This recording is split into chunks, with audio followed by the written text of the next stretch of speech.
Salut tout le monde, j'espère que vous allez bien. De mon côté, ça va. Donc, je vous retrouve aujourd'hui pour une nouvelle vidéo. Croyez-moi, vous allez être très contente, ok?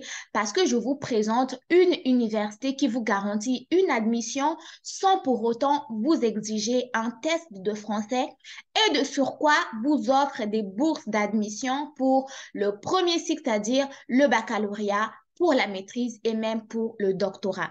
Donc, mes chers abonnés, si le sujet vous intéresse, vous savez, comme d'habitude, restez jusqu'à la fin de la vidéo et regardons tout cela ensemble. OK? Donc, c'est parti.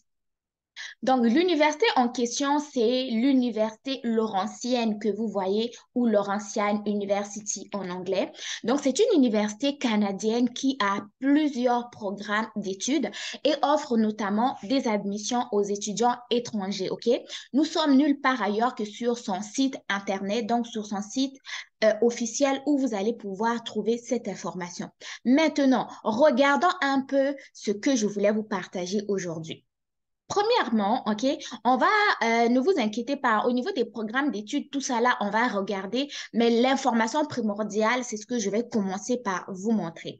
Donc, l'université ici offre des bourses pour les étudiants internationaux, il y a des programmes d'études supérieures, etc., etc. On va en parler. Maintenant, au niveau des dates importantes, donc au niveau des dates limites pour les demandes d'admission, vous devez savoir que si vous voulez étudier en janvier, c'est-à-dire à la session d'hiver, la date limite pour soumettre une demande d'admission, c'est le 15 septembre de chaque année. Et maintenant, pour ceux qui veulent avoir une admission pour l'automne ou la rentrée de septembre, hein, là où nous sommes en 2023, vous avez jusqu'au 15 avril 2023, OK? Ensuite de ça, pour pouvoir donc déterminer si vous êtes admissible au niveau de cette université-là, il y a des exigences. Premièrement, on va regarder les exigences applicables à votre pays. J'avais oublié de vous le dire, mais cette université vous offre des admissions avec des moyennes qui ne sont pas assez, je sais pas, waouh, quoi. Ça vous demande pas d'avoir 16 de moyenne, ça vous demande pas d'avoir 14 de moyenne. On va regarder ça dans la vidéo, OK? Donc, déjà, au niveau des moyennes, c'est très bon. Ensuite, il y a les exigences d'admission aux facultés de la Laurentienne. Ça veut dire quoi? En fait, c'est que les admissions, OK, par rapport à la faculté où vous voulez à la faculté où vous voulez demander une admission, par exemple, si tu demandes une admission en soins infirmiers, il faut que tu t'assures de remplir les critères d'admissibilité pour aller dans ce programme-là. Ensuite, il y a les exigences linguistiques en français et en anglais. Ça va être encore très intéressant. Je vous assure que vous allez être content. Maintenant, quand on regarde le critère numéro 1, exigence par pays, liste alphabétique, là, on va regarder c'est quoi que vous avez besoin pour pouvoir soumettre votre demande d'admission, OK? Là, on va cliquer juste en bas ici. Donc, pour ceux qui sont en Afghanistan, ça, les conditions, j'en parlerai pas parce que j'ai pas des abonnés d'Afghanistan en tout cas. Au niveau de l'Afrique du Sud, ça vous prend une moyenne de 7, une note de 7, 5 sur 7 ou 60 sur 100, mention bien, OK? Maintenant, on va regarder mes abonnés de l'Algérie. Vous, ça vous prend des études secondaires, c'est-à-dire une moyenne de 12 sur 20. Et si vous avez donc un baccalauréat de l'enseignement secondaire, donc ça vous prend un bac en gros. Maintenant, mes abonnés de l'Angola, vous, ça vous prend une moyenne de 13 sur 20, OK? Mes abonnés de Arménie, Argentine, j'en ai pas. Australie, j'en ai pas. Et voilà, OK? Donc, au niveau de A, on a Algérie ici. Je vous ai dit, c'est 12 sur 20. Angola, c'est 13 sur 20. Maintenant, on va aller avec les pays qui commencent par B. On a nos amis du Bénin. On va descendre ici. Si vous avez, s'il y a des abonnés de Belgique, donc vous, c'est 13 sur 20. Pour les Flamands, c'est 14 sur 20. Au niveau de mes amis du Bénin, vous, ça vous prend un bac, OK? Et une moyenne de 12 sur 20, OK? Ensuite, Botswana, j'ai pas des abonnés de là-bas. Mes amis de Burkina Faso, vous, ça vous prend un baccalauréat ou diplôme de bachelier de l'enseignement second degré, cycle secondaire avec une note de 12 sur 20. Au niveau du Burundi, ça vous prend 10,5 sur 20. Les gars, nos amis du Burundi peuvent avoir une admission au niveau de l'université Laurentienne avec une moyenne de 10,5 sur 20. Ça, je suis surprise, hein. En tout cas, c'est 10,5 sur 20. Donc, on peut avoir une admission au Canada avec 10,5 sur 20. Donc, vous voyez, hein, moi-même, je n'avais pas réalisé. Mais en tout cas, continuons.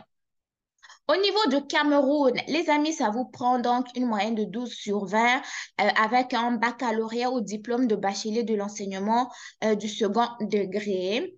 Nos amis de Congo RDC, ça vous prend 12 sur 20 de moyenne avec un diplôme d'études secondaires.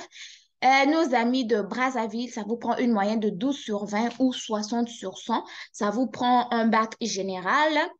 Les amis de Côte d'Ivoire, ça vous prend un bac de l'enseignement du second degré, 12 sur 20, OK?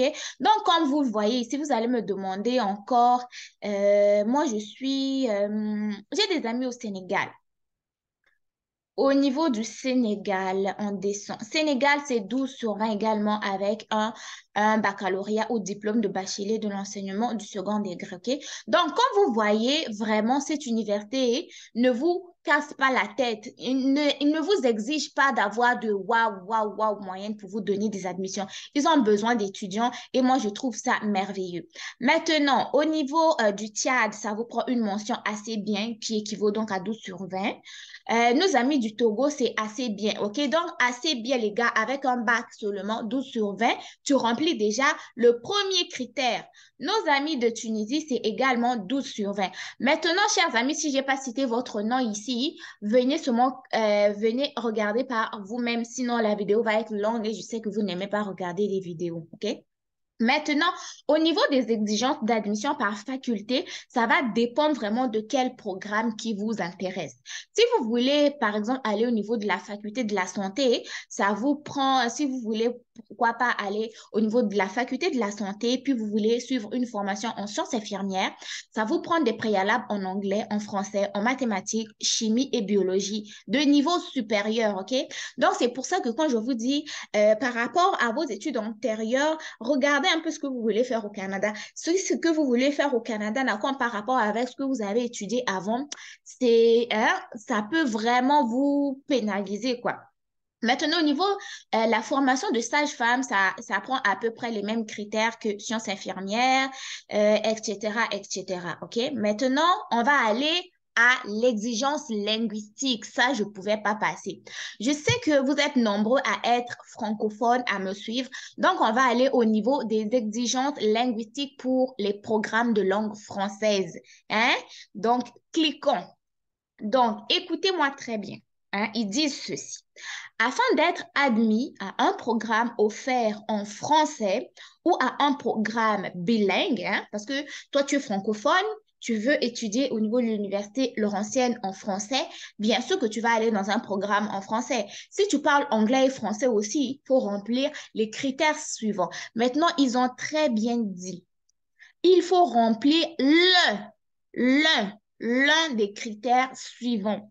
Donc, premier critère, avoir effectué 3 années d'études à temps complet dans une école secondaire ou un établissement postsecondaire où le français est la langue d'enseignement avec document officiel à l'appui. Ça veut dire quoi? Il te faut au moins avoir étudié 3 ans dans une école qui dispense ses cours en français. Or, nous là, hein, on commence le primaire, le collège, le lycée, l'université, tout cela en français, donc vous avez déjà rempli le critère amplement. Sinon, vous pouvez aussi, si vous avez obtenu une note minimale, donc C1, avancer au test de connaissance TCF, OK, version pour les futurs étudiants, vous pouvez aussi, ou sinon avoir obtenu une note minimale C1 à la composante écrite du test d'évaluation de français TEF ou diplôme approfondi de langue française, donc le DALF avec un score minimum de C1. Hein? Donc les gars, regardez, si le premier critère est complété, c'est déjà OK. Donc je sais que vous tous là, vous avez déjà rempli ce critère-là, donc il n'y a pas à stresser, OK? Donc c'était un peu ça ce que j'avais à vous partager. Donc, vous avez été nombreux à demander s'il y avait des universités hors Québec qui dispensaient des cours en français et sans test de langue. Voilà, j'ai trouvé. J'espère que vous allez vraiment être contents, hein. Maintenant, on a regardé les exigences d'admission et tout et tout. Là, maintenant, on va aller regarder la bourse pour les étudiants étrangers. Donc, voilà ça, on arrive ici. Bourse pour les étudiants internationaux. On clique. Donc, vous avez les bourses d'études de premier cycle, là, c'est au niveau baccalauréat, et vous avez les bourses d'études de cycle supérieur. Donc, premier cycle ici. Donc, si vous avez une moyenne entre 90 et 100%, vous pouvez bénéficier jusqu'à 60 000 $ en bourse d'études. Les bourses sont de 15 000 $ en première année, renouvelables pendant les années subséquentes si la moyenne est conservée. Ça veut dire simplement que c'est renouvelable jusqu'à la fin de vos études si vous maintenez la moyenne. Maintenant, si vous avez des moyennes entre 80 et 80,9%, vous pouvez avoir jusqu'à 40 000 $ en bourse d'études, donc une bourse de 10 000 $ en première année, renouvelable pendant les années subséquentes. C'est ce que ça veut dire. Maintenant, au niveau des bourses d'études supérieures, donc là, on parle doctorat, maîtrise et tout. Donc, pour ces bourses-là, il vous faut en fait certaines conditions. Il faut que vous soyez dans le programme d'auxiliaire à l'enseignement. Donc, ça vous prend une admission à temps plein, une admission au PAE pendant 2 ans à la maîtrise et 4 ans au doctorat, une moyenne B+, soit 75% requise pour les nouveaux étudiants à la maîtrise. Et les membres de la population étudiante, eux, vont recevoir un courrier leur indiquant quand remplir le formulaire de demande, OK? Donc, pour les étudiants au cycle supérieur, là, c'est ça les conditions. Maintenant, sachez qu'en dehors de ça, là, de cette bourse, vous avez des subventions de déplacement. Donc, vous pouvez avoir jusqu'à 600 $ offerts à la maîtrise et 1 200 $ au doctorat. Les fonds de déplacement sont pour la durée du programme d'études. Eux ne sont pas renouvelés annuellement. Donc, on vous donne une bourse parce que vous êtes déplacé. Donc, vous êtes venu et ça va vous aider dans vos transports. Maintenant, en dehors de ça, les étudiants au cycle supérieur ont encore d'autres bourses. OK?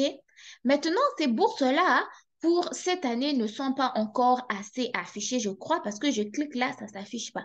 Mais dès qu'ils sont ouverts là, vous me connaissez, je tombe dessus, je vous partage.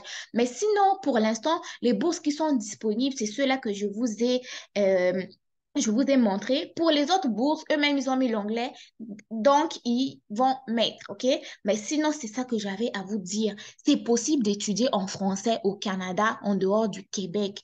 Et pour cela, donc, c'était ça les conditions, quoi. Tu vérifies, tu t'assures au moins d'avoir un bac, d'avoir 12 sur 20 de moyenne. Ensuite de ça, je sais, pour le critère linguistique, là même, tu n'en as pas besoin parce que tu remplis amplement la condition.